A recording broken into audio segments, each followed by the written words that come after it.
Why isn't anybody talking? We already discussed things a bit. Hey, where have you been? I've missed you too. Are you ready? Very well.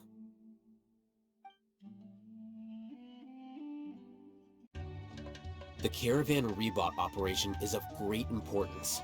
But don't worry, the guards there shouldn't know that Sino has stepped down.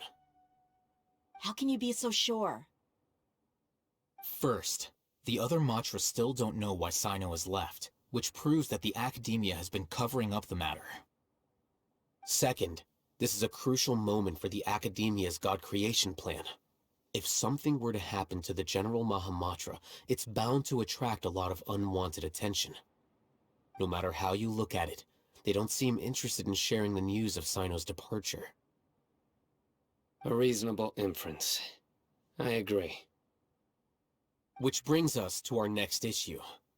I'm sure some of you have been wondering if the prediction function of the Akasha will affect our operation. The Akasha is still in operation, so I must remain on high alert. Actually, considering the power of the Akasha, it's quite strange that it hasn't already tried to interfere with my actions. I've given that a lot of thought.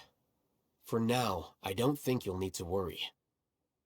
If you remember, when you first came to Aru Village, all your actions and routes were predicted by the Akasha. It even gave that information to those who kidnapped the village keepers. But things like that never happened again after we met up with the Traveler. That's true.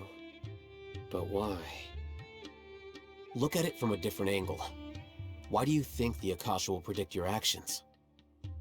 Because my personal data has been entered into the Akasha. That's true, but the key to this question is, how well can the Akasha make predictions about a person? Haven't you ever thought about it? Just how can it do this in the first place? Because the Akasha controls the entirety of Sumeru. The Academia firmly believes that all human actions can be explained through logic. By sorting and analyzing entered data, the Akasha can derive behavioral logic and predict the actions of those who fit an existing logic model. However, at the risk of sounding like an advocate for fallacies, can everyone truly be considered logical at all times?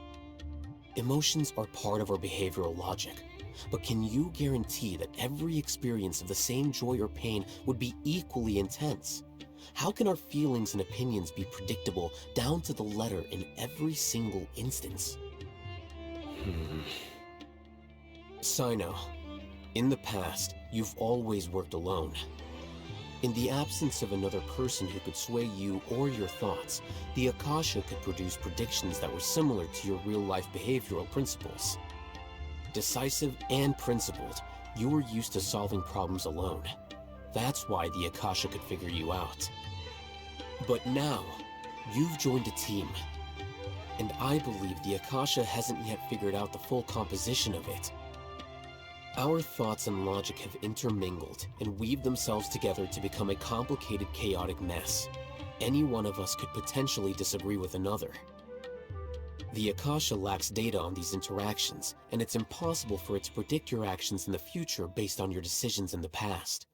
After all, there's probably a limit to just how much we can be modeled or controlled by data. So, in my opinion, you're probably safe for now. Makes sense to me. I agree. The Akasha is not alive, and I don't think we can be completely controlled by something without a mind of its own. Is that so? I guess there are things that even the Akasha cannot calculate, and people will not be forever trapped by the past. Apart from that, we still have yet another goal in the first stage of our operation, which is to send the Traveler to the confinement room. What? Why do we want to get her locked up on purpose? She's always been the person the sages are most afraid of, as well as the greatest obstacle to the successful implementation of their plan. They are very aware of the risk she poses to them. Once the Traveler is imprisoned, the sages will likely think that everything is under control. And with their guard down, the next phase of our plan will have a much higher chance of success. I can already see the pompous looks on their faces. Oh, that's a super tricky plan. But Paimon still thinks it's not really worth it. That isn't the only reason, of course. She has a more important task once she's in confinement. According to the Academia scholars in Ramon's custody, Lesser Lord Kusanali has sealed off her consciousness in the Akasha ever since she was captured by the Doctor. That way, they can't pry any more information from her. Even if we break into the sanctuary of Surasthana, it will take time to awaken Lesser Lord Kusanali's consciousness. We need to do that in advance. So our job is to wake up Nahida! Okay, totally worth getting thrown in jail for. The confinement room is inside the Academia, close to the sanctuary of Surasthana. It's a completely enclosed space, and you won't be receiving any visitors. I'll work with Ramon's scholars to make some modifications to your Akasha terminal. Once you're in, get as close as you can to Lesser Lord Kusanali and try to connect to her consciousness.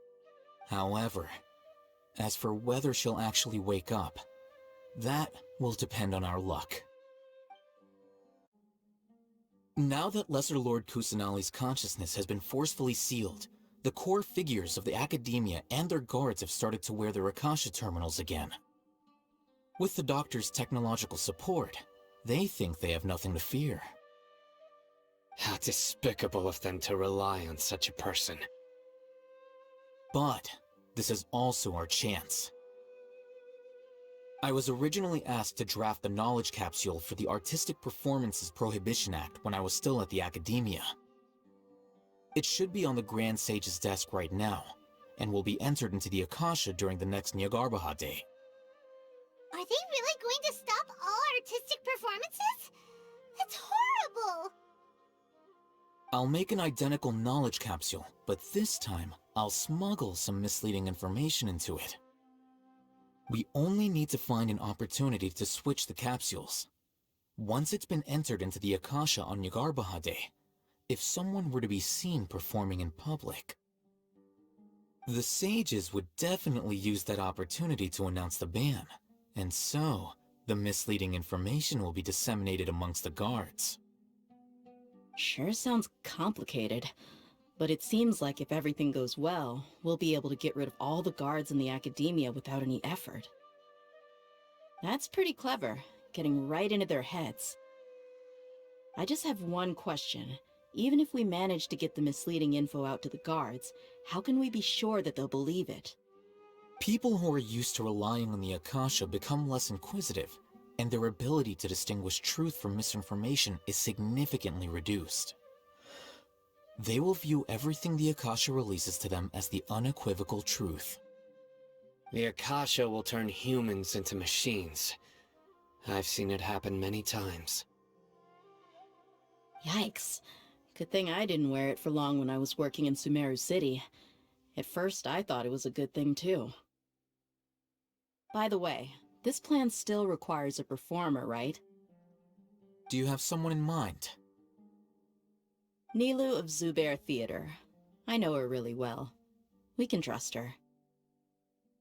I'm kinda hesitant to ask her to participate in a dangerous plan like this, but we can ask her in person. All right. After the guards in the Academia are gone, Then it'll be time for me and my stowaway brothers to shine. Are you sure this is gonna work?